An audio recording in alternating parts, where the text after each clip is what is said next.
If someone ever wrote a book about suburban secrets, this woman would be on the first page. A quiet mother. A picture-perfect southern town.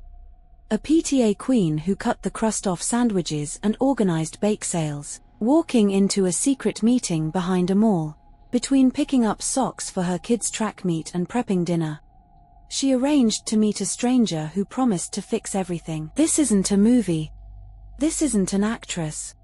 This is the moment Marisa Hale pulled into the nearly empty parking lot behind a dull beige shopping plaza. The instructions were simple. Park 2 spaces away. Walk. Don't look around. Don't turn back. Open the passenger door. Sit down, and don't look at the back seat. Marisa thought she was stepping into a conversation that might solve her problems.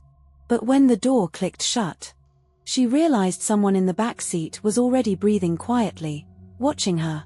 Marisa Hale was the type of woman neighbors complimented without really knowing. 2 kids. A big smile. Always volunteering, always pretending everything was perfect. But behind closed doors, her marriage was falling apart. Money was tight. And her husband, Darren, had become distant, cold, disconnected. Marisa felt trapped inside a life that felt like it was slipping away. So when a coworker joked that there are people who help make problems go away, Marisa didn't laugh, she listened. She asked questions. And eventually, she found a number. A burner phone. A man who claimed he could handle difficult situations. She thought she was planning a way out of her fear. She didn't know she had already walked into someone else's setup. The sedan smelled of stale cigarettes and cheap cologne. Marisa sat stiffly, hands trembling, staring forward. The man beside her wasn't what she expected.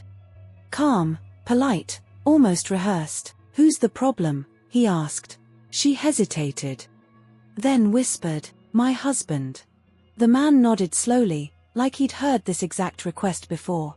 "Price is 10,000. Half now, half later." Marisa swallowed.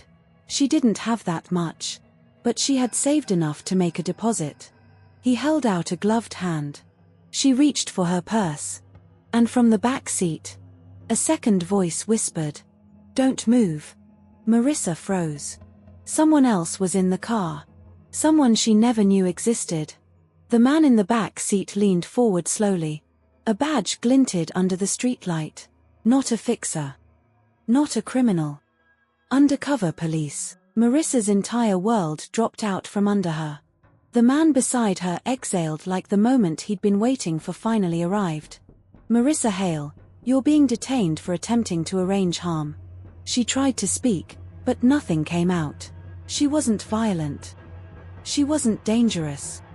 She was overwhelmed, and overwhelming fear makes people believe things they shouldn't. Officers opened the doors as her thoughts collapsed around her. "I wasn't serious, I swear I didn't know." But the recording hidden under the seat had captured everything she'd said. She hadn't walked into a solution. She'd walked into a sting. At the station, the truth finally spilled out. Her husband wasn't threatening her. He wasn't harming her. He wasn't cheating, he was simply leaving. He wanted a separation. He wanted the house. He wanted the kids on weekends, and Marisa felt everything slipping away. No friends knew. No family knew. She had buried every fear until they became unbearable. She didn't truly want anyone hurt. She wanted control. Relief. A shortcut out of the panic. To her, paying someone to make the problem go away felt easier than facing the reality. Her life was changing, and she didn't want anyone to see her fall apart.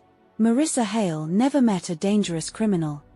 She never sat across from a real fixer. She walked directly into a carefully planned police operation. Her case became a quiet story whispered around the town. A reminder of how fear can twist judgment. And how desperation can make ordinary people take extraordinary risks. In the end, Marisa wasn't a villain. She wasn't a mastermind.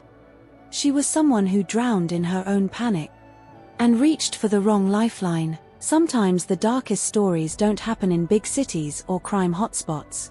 Sometimes They happen in the quiet homes right next door.